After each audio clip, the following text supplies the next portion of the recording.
오늘은 마태복음 22장 23절에서 33절까지 말씀입니다. 부활이 없다 하는 사두개인들이 그날 예수께 와서 물어 이르되 선생님이여 모세가 일렀으되 사람이 만일 자식이 없이 죽으면 그 동생이 그 아내에게 장가들어 형을 위하여 상속자를 세울지니라 하였나이다. 우리 중에 7형제가 있는데 마지가 장가들었다가 죽어 상속자가 없으므로 그 아내를 그 동생에게 물려주고 그 둘째와 셋째로 7째까지 그렇게 하다가 최후에 그 여자도 죽었나이다. 그런즉 그들이 다 그를 취하였으니 부할 때에 7 중에 누구의 아내가 되리이까? 예수께서 대답하여 이르시되 너희가 성경도 하나님의 능력도 알지 못하는 고로 오해하였도다. 부할 때에는 장가도 아니가고 시집도 아니가고 하늘에 있는 천사들과 같으니라. 죽은 자의 부활을 논할진대 하나님이 너희에게 말씀하신 바 나는 아브라함의 하나님이요 이삭의 하나님이요 야곱의 하나님이로라 하신 것을 읽어보지 못하였느냐. 하나님은 죽은 자의 하나님이 아니요 살아있는 자의 하나님이시니라 하시니 무리가 듣고 그의 가르치심에 놀라더라. 아멘. 네, 오늘 말씀 부활이 없다 하는 사두개인들이 예수님께 질문했습니다. 부활이 없다는 것은 영적인 것을 인정하지 않는다는 것과 같은 말이겠지요. 선생님, 모세가 일렀으되, 모세 오경을 말합니다. 사람이 만일 자식이 없이 죽으면 그 동생이 그 아내에게 장가들어 형을 위하여 상속자를 세울지니라 하였나이다. 신명기 25장에 형사 취수제를 말하고 있습니다. 우리나라도 고구려 시대 때 형사 취수제가 있었죠. 전쟁이 일어나고 하면 남자들이 많이 죽기 때문에 남아있는 여성을 비롯한 가족들이 생계가 어려워집니다. 그래서 그 형의 부인을, 죽은 형의 부인을 결국은 먹여 살리기 위해서 부인으로 삼는 것입니다. 자, 그런데 25절 이하를 보면 우리 중에 7형제가 있는데 이게 만약이라는 단어가 빠졌겠죠.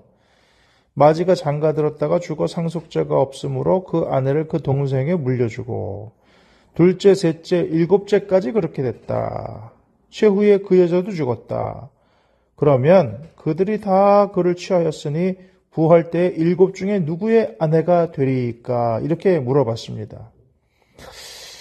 살아있을 때는 어차피 죽었기 때문에 그 다음 동생이 물려받으면 문제가 안 되는데 만약 부활이 있다고 해서 7명이 다 살았다. 그리고 나중에 죽은 부인도 다시 살았다면 누구의 부인이 되겠냐? 이렇게 이제 물어본 겁니다. 한마디로 말하면 말이 안 되지 않냐? 이렇게 얘기하는 거죠. 자, 여러분은 어떻게 생각하십니까? 그런데 이렇게 이야기하는 이유는 이들은 일부 다처제는 너무 잘 알고 있었겠지요. 성경에 보면 일부 다처제가 많이 나옵니다. 일처다부제에 대해서 잘 몰랐기 때문에 이런 이야기를 하는 것입니다. 지금도 인도 북부나 그 라디크 지역이라 그러는데요. 라다크 지역, 또 네팔 북부, 부탄 등의 히말라야 산맥 근처의 티베트계 부족들이 일처다부제를 하고 있습니다. 얼마 전에, 예전에 내가 방송에서도 봤는데요. 한 7명 정도 되는 형제가 부인이 하나더라고요. 형제 공동혼이라 그러는데, 이제 척박하기도 하고 그 재산이 다른 데로 가는 것을 또 지켜야 되기 때문에 그렇게 이제 여성들도 부족하고 하니까 그렇게 하는 것이 실제로 있습니다. 그러니까 그 당시의 사람들은 이런 역사적인 사실, 실제로 있는 결혼 시스템을 몰랐기 때문에 자기들이 알고 있는 일부 다처제 정도만 알고 있었지 일처다부제가 실제로 실행되고 있다는 거 몰랐기 때문에 이런 얘기를 하는 거죠. 그러니까는 우리가 뭔가를 얘기할 때 우리는 보통 내 지식을 가지고 이야기를 하는데 우리가 늘 기억해야 될 것은 우리의 지식은 한계가 있다. 우리가 다 아는 게 아니다. 이걸 기억해야 됩니다. 이 사람들이 아마 일처다부제에 대해서만 잘 알았더라도 이런 질문은 안 했을 겁니다. 자기 생각에 갇히기가 쉬워요. 내가 똑똑하다고 생각하고 내가 공부 많이 했다고 생각하는 사람들이 오히려 더 빠지기 쉽습니다. 왜냐하면 자타가 공인하는 똑똑이들이기 때문에 그래요. 고집이 셉니다. 그러나 내 생각에만 붙들려 있으면 이렇게 말도 안 되는 오류를 범한 겁니다. 예수님께서는 뭐라고 말씀하셨습니까? 29절에 성경도 모르고 하나님의 능력도 몰랐기 때문에 오해했다 이렇게 얘기했습니다. 자, 성경도 몰랐다 이런 얘기는 뭡니까? 32절에 아브라함의 하나님, 이삭의 하나님, 야곱의 하나님이라고 말씀하셨어요. 모세오경에도 나와 있습니다. 하나님은 죽은 자의 하나님이 아니라 살아있는 자의 하나님이다. 아브라함, 이삭, 야곱은 이스라엘 백성의 조상이지요. 벌써 죽었습니다. 그런데 그 막벨라굴에 장사된 그 조상들이 어떻게 됐답니까? 지금도 그들의 하나님이라는 것은 지금도 살아계시다 이렇게 얘기하는 거예요. 그러니까는 성경도 니네는 잘 해석하지 못했기 때문에 오해했다는 겁니다. 왜 부활이 없냐?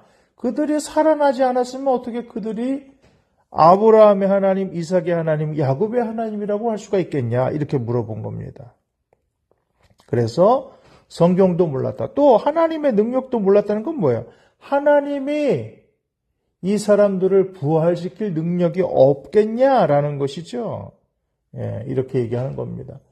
하나님은 그런 능력이 충분히 있으신 분이십니다. 또 30절에 보면 뭐라 그래요? 부활 때에는 장가도 안 가고 시집도 안 가고 하늘에 있는 천사와 같다. 결혼 시스템 자체가 다르다. 예. 지금이야 인간적인 육체를 가지고 있기 때문에 어떤 부부관계도 하고 하지만은 천국에서는 꼭 그렇진 않다는 거죠. 예, 그 차이가 있다.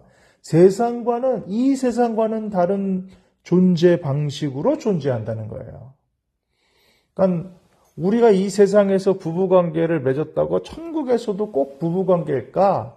그거는 모르는 겁니다. 예, 어떤 경우에는 사별한 와이프나 사별한 남편 때문에 또 다시 다른 남편이나 다른 와이프를 얻기도 하지 않습니까? 그렇게 되면 또 어떻게 되겠습니까? 그러니까 우리가 그런 이 세상의 모습으로 꼭 이 세상 시스템대로 이 세상의 인간관계대로 꼭 하늘에서 될 것이다라고 생각하는 것 자체가 조금 오산이다라는 것이죠. 그랬더니 무리가 듣고 그의 가르치심에 놀랐다는 겁니다. 자, 오늘 말씀을 생각해 보시면서 저는 그런 생각을 해봐요. 우리는 사실 모르는 게 많습니다. 영적인 부분에서도 모르는 게 많고요. 솔직히 말하면 인간의 두뇌 안에서 인간의 생각이 어떻게 흘러가는지 우리는 어떻게 그렇게 작용되는지 모르는 것들이 너무나 많아요, 사실은. 그런데 아직도 밝혀지지 않은 것들이 너무나 많은데도 세계의 석학들이 발견하지 못하고 깨닫지 못한 것들이 많은데도 불구하고 우리는 마치 우리가 다 아는 것인 양 다른 사람들을 판단하고 비판하고 심지어는 하나님의 말씀도 내 마음대로 재단하고 해석하려고 하는 경우들이 얼마나 많습니까? 내가 똑똑하다고 생각하기 때문에 그렇습니다. 하나님의 말씀을 틀렸다고 생각하고 아이고 뭐 설마 그러겠어? 이렇게 생각하는 경우가 너무나 많아요. 그 이유는 우리가 성경도 하나님의 능력도 알지 못하기 때문입니다. 또 이 세상 어딘가에서는 그런 일들이 아무런 문제가 없을 수도 있어요. 그러니까 우리가 모르는 게 너무 많다는 것을 기본적으로 인정해야 되고 또 우리가 성경과 하나님의 능력을 알려고 애써야 된다는 것을 오늘 말씀을 통해서 우리는 알 수 있겠습니다. 사랑하는 여러분, 우리가 모른다는 거, 우리가 알아야 될 게 많다는 거 기억하시고 그 중에서도 하나님의 말씀 그리고 하나님의 능력을 깊이 체험해 알 수 있는 우리의 교만과 우리의 아집과 우리의 딱딱해진 편견을 벗어버리고 하나님 알기에 힘쓰는 저와 여러분 될 수 있기를 주님의 이름으로 축복합니다. 기도합니다. 산자의 하나님, 말씀을 통해 하나님을 아는 지식이 날마다 깊어지게 하옵소서. 저희 얄팍한 생각과 경험으로 하나님을 제한하고 오해하지 않기를 원합니다. 하나님 말씀의 놀라운 능력에 감탄하는 데 머물지 않고 말씀의 삶을 걸고 하나님 나라를 위해 온전히 헌신하게 하옵소서. 예수님의 이름으로 기도합니다. 아멘.